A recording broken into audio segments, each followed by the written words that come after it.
Hi అండి. అందరూ ఎలా ఉన్నారు? తక్కువ ఇంగ్రీడియెంట్స్‌తో ఇంట్లో సింపుల్‌గా చేసుకునే బగారా రైస్ చూపించబోతున్నా. దానికోసం ముందుగా ఒక ఆనియన్, ఒక పచ్చిమిర్చి, ఒక టొమాటో కట్ చేసి పెట్టుకోండి. ఇప్పుడు ఒక బౌల్ పెట్టుకొని దాంట్లో 3 టేబుల్ స్పూన్ల ఆయిల్ వేసి బగారా ఐటమ్స్ మొత్తం వేసేయండి. బగారా లీవ్స్, స్టార్, చెక్క అవన్నీ అయితే వేయండి. వేసి వాటిని ఒక 5 మినిట్స్ మిడిల్ ఫ్లేమ్‌లోనే మంచిగా ఫ్రై చేసిన తర్వాత కట్ చేసి పెట్టుకున్న ఆనియన్, పచ్చిమిర్చి వేయండి. వాటిని మిడిల్ ఫ్లేమ్‌లో హాఫ్ ఫ్రై చేసిన తర్వాత దాంట్లోకి అల్లం వెల్లుల్లి పేస్ట్ వేసి పచ్చి వాసన పోయే వరకు ఫ్రై చేయండి. ఇప్పుడు కట్ చేసి పెట్టుకున్న టొమాటో అందులోకి వేసి 2 మినిట్స్ సిమ్‌లో ఉంచి మంచిగా అయితే ఫ్రై చేసుకోండి.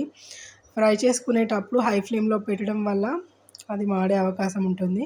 అందుకే లో ఫ్లేమ్‌లోనే టొమాటో కొద్దిగా ఉడికేంత వరకు ఉండనివ్వండి. దాంట్లోకి ఒక 2 టేబుల్ స్పూన్ల సాల్ట్ కూడా వేసుకోండి.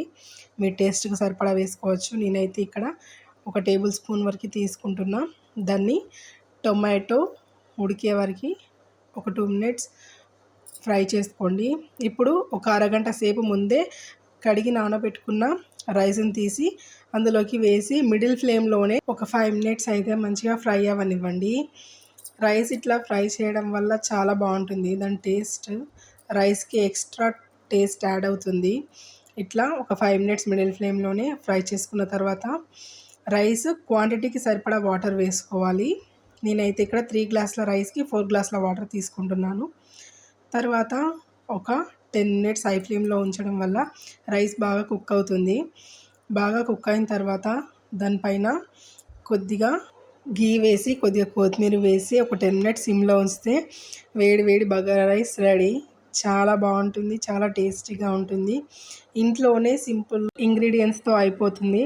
చాలా చక్కగా ఉంటుంది. ఒకసారి అయితే ట్రై చేయండి. ఎలా వచ్చిందో నాకు కామెంట్స్‌లో చెప్పండి. అలాగే ఇంతవరకు ఎవరైనా నా ఛానల్ సబ్స్క్రైబ్ చేసుకోకపోతే సబ్స్క్రైబ్ చేయండి, లైక్ చేయండి, షేర్ చేయండి, కామెంట్ అయితే ఖచ్చితంగా చేయండి.